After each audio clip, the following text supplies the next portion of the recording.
melalui tahap panjang. Rekan-rekan juga mengikuti semua kegiatan-kegiatan yang ada. Pertama kali kasus yang dilaporkan oleh NM, kemudian kita memeriksa saksi-saksi yang jelas, mengumpulkan barang bukti, lanjut juga dari semua yang sudah kita periksa, lanjut saksi terlapor sudah kita periksa kemarin, kemudian jatuh lagi kita status alih tersangka, ya. Kemudian malam ini kita sudah menetapkan penahanan, ya, surat perintah penahanan sudah ditandatangani oleh pimpinan tentunya. Oleh karena itu kita pada malam ini kita harus bisa di sini semua berkumpul, ya. Kemudian dasar-dasar yang menjadi acuan kita yaitu dasar laporan polisi nomor LPB 2811 Romawi 11 2024 Polres Metro Jakarta Selatan pada tanggal 12 September 2024. Kemudian waktu kejadian sejak bulan Januari 2024 sampai dengan diamankan anak korban di rumah aman. Lanjut untuk TKP apartemen Lexington, oke. Ya, TKP, kemudian ada 2 TKP di Lexington dan apartemen Bintaro Park View yang beralamat di Pesanggerahan Jakarta Selatan. Lanjut korban, anak korban yang berinisial LM, perempuan 17 tahun. Lanjut kemudian kemarin sudah ditetapkan menjadi tersangka berinisial VAB, laki-laki berumur 20 tahun. Kemudian nanti kronologisnya sebelah saya adalah Kanit PPA AKP Citra. Mohon izin Mbak untuk melanjutkan kronologisnya yang jelas dari tahap demi tahap, ya. Kanit PPA dan anggota dari PPA terutama sudah bekerja sesuai dengan SOP. Ya baik, terima kasih. Selamat malam. Kami dari unit PPA Unit 6 Satreskrim Polres Metro Jakarta Selatan di bawah pimpinan Kasatreskrim Ujung Komisaris Besar Polisi Ardian Satria Utomo SIK.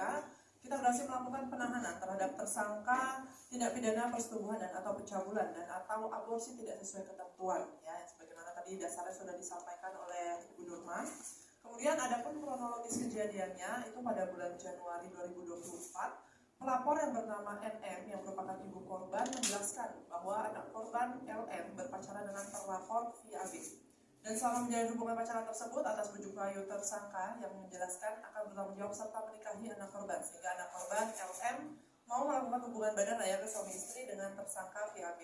Dan dari hasil hubungan tersebut, anak korban LM diduga telah mengalami kehamilan serta anak korban LM dipaksa untuk menggugurkan kandungannya oleh tersangka VAB karena perbuatan tersangka VAB tersebut tidak mau diketahui oleh keluarganya. Hal tersebut dikuatkan berdasarkan keterangan dari saksi, kemudian hasil visum, kemudian keterangan ahli dokter. Atas kejadian tersebut, pelapor sebagai ibu kandung dari anak korban LM merasa dirugikan dan melaporkan ke Polres Metro Jakarta Selatan.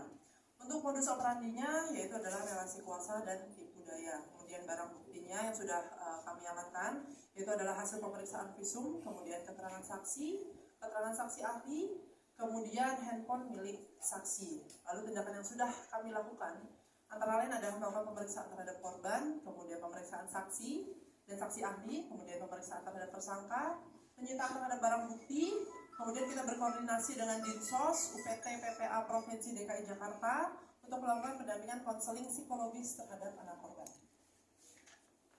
Kemudian selanjutnya kita melakukan koordinasi juga dengan Peksos untuk melakukan pendampingan asesmen anak korban.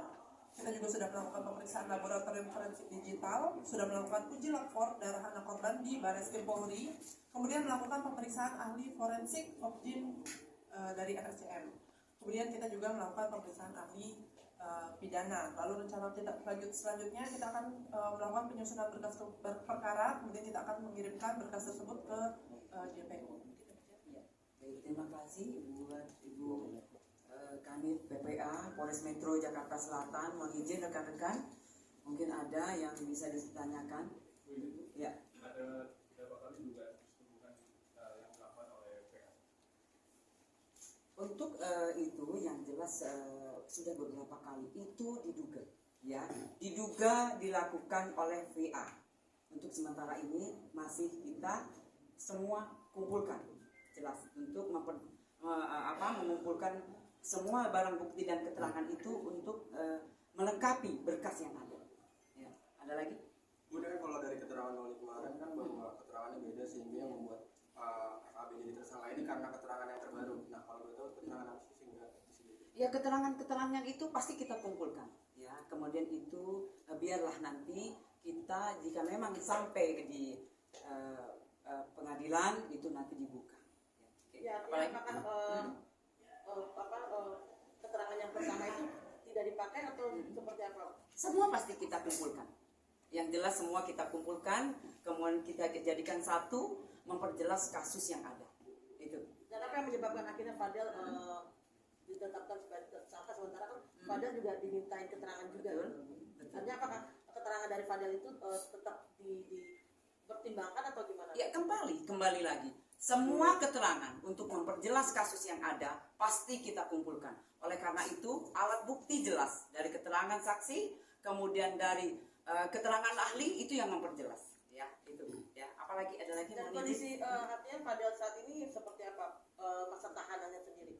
Ya untuk sementara ini kita sudah menetapkan surat penahanan. Ya sudah diterbitkan 20 hari ke depan.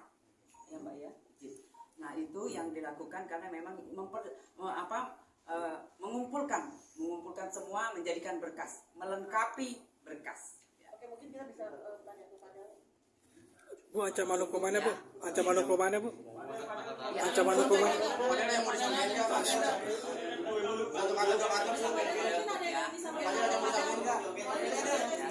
sepertinya senyumnya mengandung banyak makna nih. Ada yang menyampaikan satu dua kata gitu. Terlihat ada kekecewaan dari wajah Fadel. Cukup ya. Ada lagi. Bu, ancaman hukumannya Bu? Satu dua kata dari Fadel. Bu, Ancaman paling singkat 5 tahun, paling tinggi 15 tahun. Pasalnya 76D Junto 81 ayat 1. Ya. Bu sedikit Bu dari Fadil. Iya dari Fadel Bu, kata dua kata. Terus senyumannya mengandung banyak makna tuh Bu. Artinya dari Fadel yang disampaikan Bu. Padel udah begini, berarti Padel sudah. Ini maksud saya Ya. Saya nggak mungkin boleh dijelaskan sedikit satu artinya Fadel seperti apa aja. Oh iya, bukti-buktinya kita angkat ya. Oke. Ibu sedikit dong, berarti Fadel masih bisa membela diri atau gimana Bu? Nanti di persidangan. Itu handphone milik siapa ya?